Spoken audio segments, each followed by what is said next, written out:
কিভাবে ছাত্র রাজনীতি চলমান থাকবে সেই বিষয়ে ছাত্র সংগঠনগুলোর মতামত কি সে বিষয়ে জানার জন্য আমাদেরকে ডেকেছিল। তো আমরা এখানে সম্ভবত 21টি ছাত্র সংগঠন আমরা অংশগ্রহণ করেছি। সেই 21টি ছাত্র সংগঠনের মাঝে ছাত্রদলকে দাওয়াত দেওয়া হয়েছে এবং আমরা এসেছি।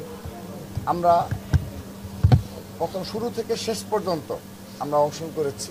কিন্তু আপনারা ইতিমধ্যে জেনেছেন যে 21টি ছাত্র সংগঠনের মাঝে 5টি ছাত্র সংগঠন ইসলামী ছাত্র শিবিরের 1971 সালের যে ভূমিকা এবং এই সর্বশেষ গুপ্ত রাজনীতি সার্বিক প্রেক্ষাপটে এবং তারা যেহেতু 5 আগস্ট পর্যন্ত অলিখিতভাবে সেই 1971 সালের ভূমিকার কারণে তারা এই ক্যাম্পাসে নিষিদ্ধ অবস্থায় ছিল, তো সেই প্রেক্ষাপটে তারা এই আজকের এই জরুরি সভা বয়কট করেছে সম্মানিত ভিসি স্যার উপস্থিতিতে এবং পরবর্তীতে সকল ছাত্র সংগঠন এবং তার পরবর্তীতেও অনেক ছাত্র সংগঠন তাদের মতামত ব্যক্ত করে ইসলামী ছাত্র শিবিরকে ডাকার কারণে তারা তাদের বক্তব্য পেশ করে তারা এই সভাস্থল ত্যাগ করেছে। তো আমরা শুরু থেকে শেষ পর্যন্ত ছিলাম, আমরা আমাদের মতামতগুলো তুলে ধরেছি। তো সেখানে ইতিমধ্যে অবগত হয়েছে যে ছাত্রদল বিগত সময়ের যে ছাত্র রাজনীতি এই ক্যাম্পাসে প্রচলিত ছিল, অর্থাৎ 15.5 বছর সন্ত্রাসী ছাত্রলীগ যে ধরনের ছাত্র রাজনীতির নামে সন্ত্রাসী কর্মকাণ্ড করেছে, গেস্ট রুম কালচার, গণরুম, জোরপূর্বকভাবে কর্মসূচিতে নিয়ে যাওয়া যে কালচারগুলো এবং আরও অপরাজনীতি সকল কালচার এই ক্যাম্পাসগুলোতে ছিল এবং আমাদের এই যারা সাধারণ শিক্ষার্থী যারা রয়েছে তারা সবাই এর ভুক্তভোগী এবং প্রত্যক্ষ সাক্ষী হিসাবে প্রত্যক্ষদর্শী হিসাবে তারা এই সবগুলো অপছাত্র রাজনীতির প্রত্যক্ষদর্শী। তো স্বাভাবিকভাবে তারা ট্রমালাইজড এবং স্বাভাবিকভাবেই ছাত্র রাজনীতির প্রতি একটি বিরূপ মনোভাব কিন্তু রয়েছে, এটি ছাত্রদল স্বীকার করে। কিন্তু বিগত 1টি বছর আমরা যেভাবে সহনশীল রাজনীতি উপহার দিয়েছি এবং আমাদের সংগঠন দ্বারা একজন সাধারণ শিক্ষার্থী জোরপূর্বকভাবে কর্মসূচিতে নিয়ে যাওয়া কিংবা হলের সিটের বিষয়ে আমাদের সবগুলো প্রক্টর স্যার প্রভোস্ট সবাই উপস্থিত ছিল, তাদের নিকট আমরা জিজ্ঞাসা করেছি যে ছাত্রদলের পক্ষ থেকে এই পর্যন্ত একজনের সিটের বিষয়ে কোনো কল দেওয়া হয়েছে কিনা। তারা এক বাক্যে স্বীকার করেছে, এমনকি উপাচার্য মহোদয় আমাদেরকে ধন্যবাদ জানিয়েছে যে না, ছাত্রদলের পক্ষ থেকে এই ধরনের তারা আজকের দিন পর্যন্ত কোনো প্রকার কোনো অপরাজনীতির 1% কিছু আমরা পাইনি। কিন্তু স্বাভাবিকভাবে তারপরও সাধারণ শিক্ষার্থীদের একটি অংশ রয়েছে ট্রমালাইজ, এটি এই আবেগের প্রতি ছাত্রদল সম্মান রয়েছে, ছাত্রদলের সম্মান রয়েছে এবং তাদের আবেগকে আমরা সম্মান জানাই। তাদের এই আবেগকে নিয়েই আমরা আগামী ছাত্র রাজনীতি বিনির্মাণ করতে চাই। কিন্তু উদ্ভূত পরিস্থিতিতে এখানে আরেকটি বিষয় সবচেয়ে গুরুত্বপূর্ণভাবে উঠে এসেছে।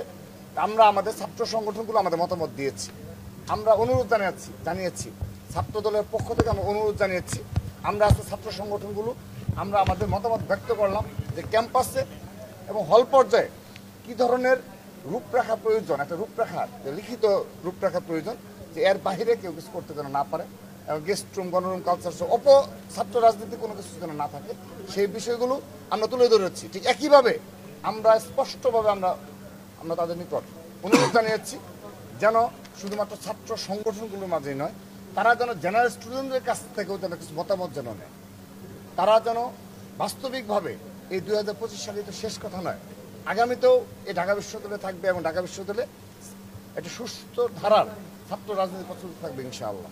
তো সেখানেও কী ধরনের রূপরেখা হওয়া উচিত আমরা বিশ্বাস করি আমাদের সাধারণ শিক্ষার্থীদের মাঝে সুচিন্তিত মতামতগুলো আসবে।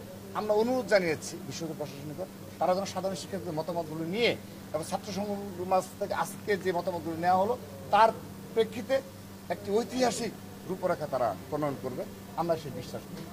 সেখানে একটি বিষয় 21টি ছাত্র সংগঠনের মাঝে শুধুমাত্র বাংলাদেশ ছাত্র অধিকার পরিষদ ব্যতীত এবং ছাত্র শিবির ব্যতীত আর সকল ছাত্র সংগঠন এক বাক্যে এই বিগত 1 বছর যতগুলো মবতন্ত্র কায়েম হয়েছে ঢাকা বিশ্ববিদ্যালয় ক্যাম্পাসে তার জন্য সরাসরি প্রত্যক্ষ এবং পরোক্ষভাবে ইসলামী ছাত্র শিবিরকে দায়ী করেছে এবং তারা তাদের কমিটি প্রকাশ না করে ঢাকা বিশ্ববিদ্যালয় শিক্ষার্থী সংসদ গ্রুপ যে রয়েছে সেই গ্রুপটা তারা ওইভাবে নিয়ন্ত্রণ করে যেখানে নারীদের সহ এবং ছাত্র নেতাদের নামে এবং বিভিন্ন সময় বিভিন্ন মব তৈরির জন্য প্রেক্ষাপট তৈরি করা হয় এবং তারা বারবারই পেছন দিক থেকে ষড়যন্ত্রমূলকভাবে যে রাজনীতি সেই রাজনীতি প্রচলিত করেছে বিভিন্ন হলে এবং হল প্রতিনিধি নামে যাদের 5 আগস্ট পর নিয়োগ দেওয়া হয়েছিল সেই বিষয়ে আজকে প্রশ্ন রাখা হয়েছে। তো সার্বিক প্রেক্ষাপটে 19টি ছাত্র সংগঠনই এক বাক্যে এটি আমাদের 1 নম্বর এজেন্ডা ছিল যে আগামীতে কখনো ঢাকা বিশ্ববিদ্যালয়ে আর এই গুপ্ত রাজনীতি থাকা চলবে না। এই গুপ্ত রাজনীতি নিষিদ্ধ করতে হবে। কেউ যদি বলে যে আমরা আবারও আংশিক কমিটি প্রকাশ করব করে আবারও একটি অংশ রেখে দেব মপতন্ত্র কায়েমের জন্য, তাহলে ঢাকা বিশ্ববিদ্যালয়ে কোনো অভিভাবক থাকবে না, সম্মানবোধ থাকবে না। আপনি লক্ষ্য করে দেখবেন যে ভিসি স্যার, আমাদের সম্মানিত ভিসি স্যার সম্মুখে কি ধরনের মব কায়েম করা হয় বিভিন্ন সময়, শুধুমাত্র এই সেদিন না, এর আগেও ঘটেছে। আমরা এই বিষয়গুলো আমরা তুলে ধরেছি এবং আমাদের সম্মানিত ভিসি স্যার সহ যারা উপস্থিত ছিল তারা সবাই এই বিষয়ে সম্মতি জ্ঞাপন করেছে এবং তারা বলেছে হ্যাঁ এই বিষয়ে অবশ্যই তারা যে ধরনের পদক্ষেপ নেওয়া প্রয়োজন তারা সেই ধরনের পদক্ষেপ নেবে। আমরা একইভাবে আমাদের ছাত্র দলের পক্ষ থেকে ইতিমধ্যে 9 দফা প্রতিশ্রুতি ব্যক্ত করেছি যে আগামী ছাত্র রাজনীতি কি রূপরেখা কি হবে, ছাত্র দলের রাজনীতির রূপরেখা আমরা কিন্তু 3 আগস্ট ছাত্র দলের ঐতিহাসিক ছাত্র সমাবেশ প্রকাশ করেছি। সেই 9 দফার আলোকে আমরা ছাত্র রাজনীতি চালু রাখবো, আমরা সেটি নিশ্চয়তা দিয়েছি। যদি আর ব্যত্যয় ঘটে তাহলে অবশ্যই বিশ্ববিদ্যালয় প্রশাসন এবং সাধারণ শিক্ষার্থীদের নিকট থেকে আমরা প্রতিবাদ আশা করি। এবং সেই সাথে আমরা আজকের এই আমাদের জরুরি সভায় আমরা ছাত্রলীগের সন্ত্রাসীদের বিচার দাবি করেছি এবং সেখানে ছাত্রলীগের হল কমিটি, অনুষদ কমিটি, বিশ্ববিদ্যালয় কমিটি, সেন্ট্রাল কমিটি তাদের সবার লিস্ট আলোকে বিচারের আওতায় নিয়ে আসার জন্য পদক্ষেপ গ্রহণ করার জন্য অনুরোধ জানাচ্ছি। এটি খুব দুঃখজনক বিষয়। 1 বছর অতিবাহিত হয়ে যাওয়ার পর আজও আমাদের এই ধরনের অনুরোধ জানাতে হচ্ছে। তো তারা তাদের যে গাফলতি ছিল স্বীকার করেছে, তারা বলেছে এটি অবশ্যই তারা করবে। জি, সেই সাথে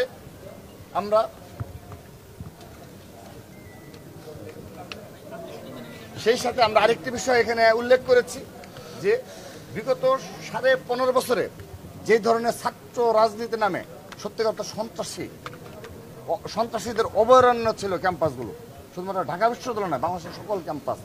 আমরা অনুরোধ জানিয়েছি সকলের নিকট 2001 সাল থেকে 2006 সাল এই সময়কালে যে ছাত্র রাজনীতি ছিল আপনারা সেখানে দেখবেন ছাত্রলীগের পরবর্তীতে যারা প্রেসিডেন্ট সেক্রেটারি হয়েছে, আপনি সোহাগ নাজমুল কমিটি এক্সাম্পল দিতে পারেন, এরপরের কমিটি যারা রয়েছে সবাই কিন্তু দেখবেন অধিকাংশ সময় তাদের হলেই ছিল, তারা হলে থেকেই তাদের রাজনীতি করতে পেরেছে, শীর্ষ নেতৃত্ব।